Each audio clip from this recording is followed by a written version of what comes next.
पिछले एपिसोड में हमने देखा था कि शियाओ को एक हैरान कर देने वाली जानकारी के बारे में पता चला था कि उसके ग्रैंडपा असली ग्रैंडपा नहीं है, बल्कि उन्होंने तो बस उसे पाला है, जिस चीज से वो काफी ज्यादा परेशान हो चुका था। साथ ही एक और मुसीबत उसके गले पड़ जाती है कि उसे अब इस शियाओ सेक्ट से ही बाहर जाना पड़ेगा, जिस वजह से वो अपना मैरिज सर्टिफिकेट किन्यू को देकर वहाँ से चला जाता है। लेकिन उसने ये कसम खा ली थी कि वो यू लॉन्ग से तो बदला लेकर ही रहेगा। जिसके बाद यहाँ से ये एपिसोड शुरू होता है। तो इस एपिसोड की शुरुआत में हम शियाओ को देखते हैं जो अपनी पावर की मदद से इनविजिबल हो चुका था, और वो इनविजिबल होकर सीधा यू लॉन्ग के कमरे में आता है, जहाँ यू लॉन्ग सपना देखते हुए ये कह रहा था कि मैं शियाओ को तो खत्म ही कर दूंगा, उसके बाद किन्यू तो बस मेरी ही होगी। ये सुनकर तो शियाओ का गुस्सा और ज्यादा भड़क जाता है और वो अपने पूरे गुस्से का इस्तेमाल करते हुए सीधा एक चाकू निकाल कर यू लॉन्ग के पेट में ही घुसा देता है, जिस चीज से यू लॉन्ग तड़पना शुरू कर देता है और वो इतना जोर से चिल्लाता है कि उसकी आवाज चारों तरफ फैलने लगती है। ये देखकर फर्स्ट ब्रदर जल्दी से वहां पर आते हैं और अपने बेटे को संभालते हैं। उन्हें तो समझ ही नहीं आ रहा था कि आखिर इस चाकू को यू लॉन्ग के पेट में किसने घुसा दिया। जिसके बाद वो उसे ठीक करने की कोशिश करने लगते हैं, लेकिन इसका भी बंदोबस्त पहले से ही शियाओ ने करके रखा था। वो सीधा ट्रेजर पवेलियन के अंदर ही आग लगा देता है, इसलिए यू लॉन्ग के फादर उसे देखने जाते हैं और जब तक वो वहां पर जाते हैं दो गार्ड को वहीं पर छोड़ देते हैं। जिसके बाद वहां पर शियाओ आता है, अपनी पॉइजन पावर का इस्तेमाल करते हुए सबसे पहले तो उन दोनों गार्ड को खत्म कर देता है और उनके खत्म होने के बाद वो यू लॉन्ग के पास आता है, जिसे देखकर यू लॉन्ग तो एकदम घबरा चुका था। वो उससे कहता है तुम तो मेरे कजन थे ना, तो तुम मुझे मारना क्यों चाहते हो। लेकिन शियाओ तो कुछ सुनने के लिए तैयार नहीं था। वो दोबारा से उसके पेट में चाकू घुसा कर उसकी बची कुची जान भी निकाल देता है और फिर शियाओ से कहता है तुमने जो भी मेरे साथ किया उसकी ये सजा तो बहुत ही कम है, अगर मरने से भी कोई ज्यादा खतरनाक सजा होती तो वो भी मैं तुम्हें दे देता। जिसके बाद वो एक और हमला करके अब तो पूरी तरह से यू लॉन्ग की जान खत्म कर देता है और अब जाकर यू लॉन्ग मारा जा चुका था। जिसके बाद शियाओ वहां से अपने ग्रैंडपा और लिंजी के पास आता है, जिन्हें सेक्ट से बहुत दूर पहाड़ों के अंदर छोड़ दिया गया था, क्योंकि चोरी करने वाले और झूठ बोलने वाले की यही सजा होती है सेक्ट में कि उसे 15 सालों के लिए पहाड़ों में छोड़ दिया जाता है। इसलिए शियाओ के ग्रैंडपा और लिंजी यहाँ पर अपना 15 साल बिताएंगे। तब शियाओ के ग्रैंडपा उससे कहते हैं ये राज मैं हमेशा से छुपाना चाहता था, मैं कभी नहीं चाहता था कि तुम्हें कभी मालूम पड़े कि तुम मेरे असली पोते नहीं हो, इससे तुम्हें बहुत ज्यादा दुख होगा, लेकिन किस्मत को तो कुछ और ही मंजूर था। ये राज अचानक में ही सामने आ गया। मैं तुम्हें तुम्हारे फादर के बारे में बताना चाहता हूँ। जितना कि मैंने तुम्हारे फादर के बारे में जाना है, वो एक बहुत ही ज्यादा पावरफुल इंसान थे और बहुत ही अच्छे भी थे, लेकिन वो कहते हैं ना जो इंसान अच्छा होता है ऊपर वाला उसे जल्दी उठा लेता है। ऐसा ही तुम्हारे फादर के साथ भी हुआ। उनकी जितनी ही अच्छाई थी उतने ही ज्यादा उनके दुश्मन भी बनते गए, और ऐसे ही एक रात जब तुम्हारे असली फादर के ऊपर उनके दुश्मनों ने अटैक कर दिया था, तो वो अपने परिवार को लेकर वहाँ से भागने लगे, जहाँ पर तुम बहुत ही छोटे थे और चलने के लायक भी नहीं थे। उसी हमले के दौरान तुम्हें चोट भी लगी थी, जिस वजह से तुम्हारी मैस्टिक वेन टूट गई, और यही तुम्हारी बीमारी है कि तुम जल्दी अपना कल्टीवेशन नहीं कर पाते हो। तब तुम्हारे फादर को परेशान देखकर मेरा बेटा यिंग उनके पास गया और उनकी मदद की। यिंग ने तुम्हारे फादर, तुम्हें और तुम्हारी माँ को इस सेक्ट के अंदर छुपा दिया ताकि वो दुश्मनों से बच सके, लेकिन तुम्हारे फादर नहीं चाहते थे कि उनकी वजह से यिंग को या फिर इस पूरे सेक्ट में कोई खतरा महसूस हो, इसलिए उन्होंने यहाँ से जाने का ही फैसला किया। लेकिन तब मेरे बेटे ने तुम्हारे फादर से कहा कि अगर आप यहाँ पर जा रहे हो तो रास्ते में भी बहुत खतरा हो सकता है, इसलिए अपने बेटे को यहीं पर छोड़ दो, ताकि अगर आपको कुछ हो भी गया तो आपके बेटे की वजह से आपका खानदान अभी भी बाकी रहेगा। इसलिए तुम्हारे फादर ने तुम्हारी जिम्मेदारी मेरे बेटे को दे दी, लेकिन किस्मत को अब भी ये मंजूर नहीं था। कुछ दिनों बाद ही मेरे बेटे के ऊपर भी अटैक हो गया, जिस वजह से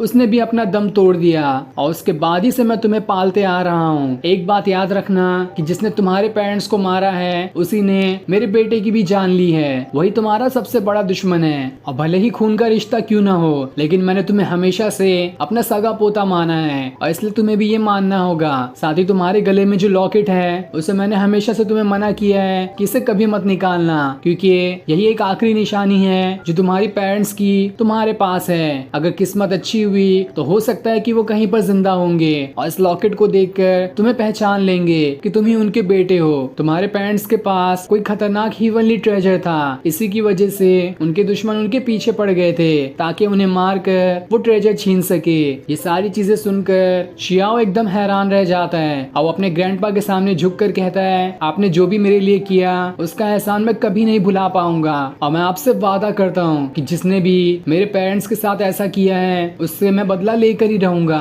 वो भी 1-2 गुना नहीं बल्कि 100 गुना से भी ज्यादा बदला लूंगा और एक एक को चुन चुन के मारूंगा। जिसके बाद वो वहाँ से चला जाता है। दूसरी तरफ हम किन्यू को देखते हैं जो अपने मास्टर के साथ खड़ी होती है, जहाँ उसकी मास्टर उससे कहती है, अब तुम ये नहीं सोच सकती कि कब तुम वापस से शियाओ सेक्ट के अंदर जाओगी, क्योंकि तुम्हें अब यहीं पर रहना होगा और इस दिन का भी अंदाजा नहीं लगाया जा सकता कि कब तक तुम्हें यहाँ पर रहना होगा। तो क्या तुम यहाँ रहने के लिए तैयार हो? जिस पर किन्यू कहती है, हाँ मैं बिल्कुल तैयार हूँ, क्योंकि मैंने पहले ही शियाओ से कह दिया था कि मुझे कभी भी अपने सेक्ट में वापस जाना पड़ सकता है। तब ये सुनकर उसकी मास्टर उससे कहती है, तो ठीक है, मैं भी तुम्हारी पावर्स को थोड़ा बढ़ा देती हूँ ताकि तुम्हारी बॉडी दोबारा से रिफ्रेश हो जाए, जिस वजह से तुम अपना कल्टीवेशन अच्छे से कर पाओगी। लेकिन जैसे वो उसकी पावर्स बढ़ाने के लिए उसके हाथ को छूती है, वो एकदम ही ज्यादा हैरान रह जाती है। उसे तो कुछ समझ ही नहीं आ रहा था कि आखिर किन्यू के अंदर इतनी पावर्स कैसे आ सकती है। वो उससे कहती है, क्या तुम किसी पावरफुल इंसान से मिली थी या फिर हेवनली ट्रेजर खा लिया तुमने? तुम्हारी पावर्स इतनी ज्यादा कैसे बढ़ सकती है? एक नॉर्मल इंसान के मेरिडियंस सिर्फ 10 ही अनलॉक हो सकते हैं, वो भी काफी मुश्किल से, लेकिन तुम्हारी बॉडी के अंदर 54 मेरिडियन अनलॉक है, जो कि बिल्कुल नेक्स्ट टू इम्पॉसिबल है। इतना तो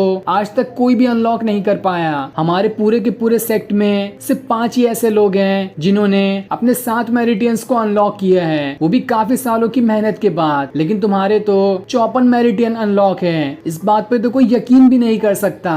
मुझे बताओ कि आखिर वो कौन सा इंसान था जिसने तुम्हारे सारे मेरिडियंस को अनलॉक कर दिया? जरूर वो किसी गॉड लेवल का इंसान होगा, क्योंकि कोई भी नॉर्मल इंसान तो इतना पावरफुल हो ही नहीं सकता है। तब किन्यू को याद आता है कि ये काम किसी और का नहीं बल्कि शियाओ का ही है। उसी ने कहा था कि मैं तुम्हारे सारे के सारे मेरिडियन अनलॉक कर दूंगा, और इस चीज से वो बहुत ही ज्यादा हैरान होती है कि आखिर शियाओ इतना ज्यादा पावरफुल कैसे हो सकता है। दुनिया तो उसे लूजर के नाम से जानती थी, लेकिन वो तो इतना पावरफुल है, मुझे उसके साथ रहकर ही मालूम पड़ा। जिसके बाद वो अपने मास्टर से कहती है, मुझे माफ कर देना, लेकिन जिसने भी मेरे मेरिडियंस अनलॉक किए हैं उसने कहा था मुझसे कि मैं उसकी पहचान छुपा कर रखूं, इसलिए मैं आपको उसके बारे में नहीं बता सकती।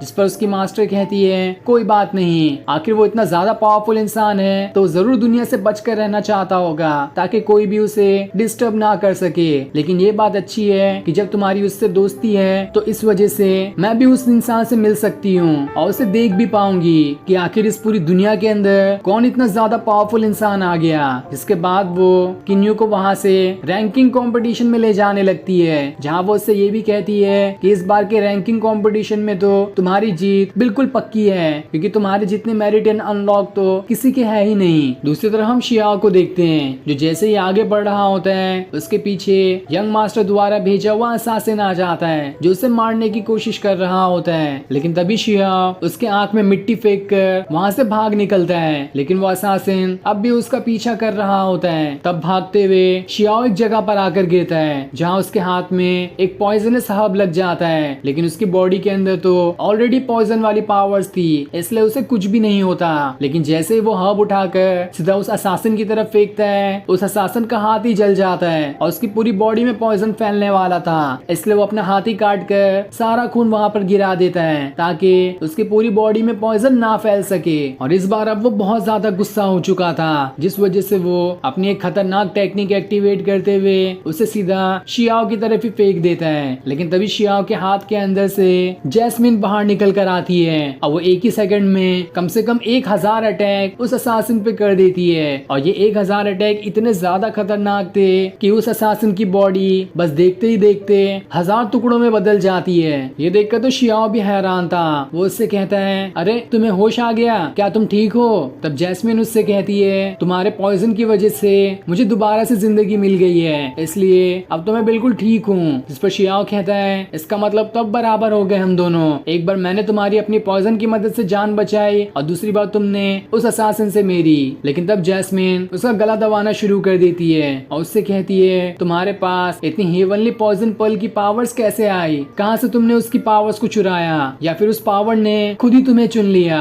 मुझे सारी बातें सच सच बताओ। लेकिन शियाओ कहता है, मैं तो उसके बारे में कुछ अच्छे से जानता भी नहीं, मैं तो बस एक डॉक्टर हूँ, लेकिन अगर तुम मुझे यहाँ पर मार दोगी तो इससे तुम भी मर सकती हो, क्योंकि तुम्हारी जिंदगी बस मेरे पॉइजन पर्ल की पावर की मदद से ही है। जहाँ अगर मैं खत्म हुआ तो उसकी वजह से तुम भी मारी जाओगी, इसलिए तुम मुझे कुछ भी नहीं कर सकती। तब ये सुनकर जैस्मिन उसे छोड़ देती है। इसके बाद शियाओ से कहता है, मुझे तो लगता है कि तुम्हारी जिंदगी मुझसे ज्यादा इम्पोर्टेंट है, क्योंकि मैंने तो काफी चीजों को खोया है, लेकिन तुम्हारी जिंदगी तो अभी पूरी तरह से बाकी है, इसलिए मुझे अपना गार्डियन बना लो। मैं तुम्हें प्रोटेक्ट कर सकता हूँ, तुम मुझे प्रोटेक्ट करना और मैं तुम्हें, हम दोनों आगे से ऐसे ही साथ में रहेंगे और तुम आराम से मेरे स्पिरिचुअल वर्ल्ड के अंदर जा सकती हो। तभी वहाँ पर एक और असासिन आ जाता है जो शियाओ को मारने के लिए आया था, लेकिन जैसे ही उसकी नजर जैस्मिन पे पड़ती है वो उसे देखते ही रह जाता है, और जैसे वो उसके करीब बढ़ने वाला होता है जैस्मिन उसके ऊपर एक ही अटैक करके उस असासिन को वहाँ से धुएं में बदल कर गायब कर देती है।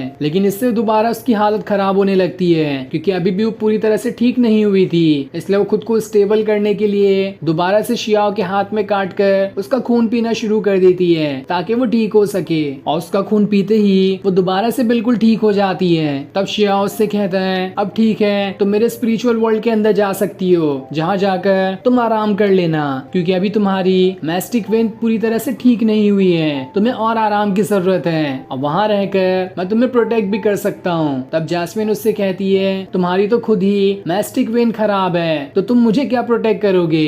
लेकिन शियाओ से कहता है, ये बीमारी तो मुझे बचपन से ही हो गई थी, एक हादसे की वजह से, लेकिन जब मैं अपनी मैस्टिक वेन ठीक कर लूंगा तब देखना मैं बहुत ही जल्द दुनिया का सबसे पावरफुल कल्टीवेटर बनकर दिखाऊंगा, क्योंकि मेरे अंदर पावरफुल बनने का बहुत ज्यादा जज्बा है। लेकिन यही मेरी मैस्टिक वेन मुझे ये सारी चीजें करने से रोक देती है। मैं इसे ठीक करने के लिए कुछ भी करने को तैयार हूँ। तब जैस्मिन उससे कहती है, मैं तुम्हारी मैस्टिक वेन को ठीक कर दूंगी, बल्कि उसे गॉड लेवल पर भी पहुंचा दूंगी, लेकिन इसके लिए मेरी 3 शर्त है जिसे तुम्हें मानना पड़ेगा। शियाओ से कहता है, क्या तुम सच कह रही हो? अगर तुम सच में ऐसा कर सकती हो तो मैं तुम्हारी 3 क्या 100 शर्तें मानने के लिए भी तैयार हूँ। तब जैस्मिन उसे वो कंडीशन समझाना शुरू कर देती है, जहाँ उसकी पहली कंडीशन ये होती है कि तुम्हें 3 चीजें ढूंढनी होगी, और वो 3 चीजों में से सबसे पहली चीज ये है एक बहुत ही पावरफुल और मिस्टीरियस फ्लावर जिसे तुम्हें ढूंढना होगा, और उसके बाद दूसरी चीज ये होगी एक मैस्टिक पिल जो कि डोमिनेंट फेस मैस्टिज्म्स लेवल से भी ज्यादा पावरफुल होनी चाहिए, उससे कम लेवल की मैस्टिक पिल काम नहीं करेगी। और तीसरी और आखिरी चीज ये होगी कि तुम्हें 35 kilo purple pearl god crystal लाना होगा।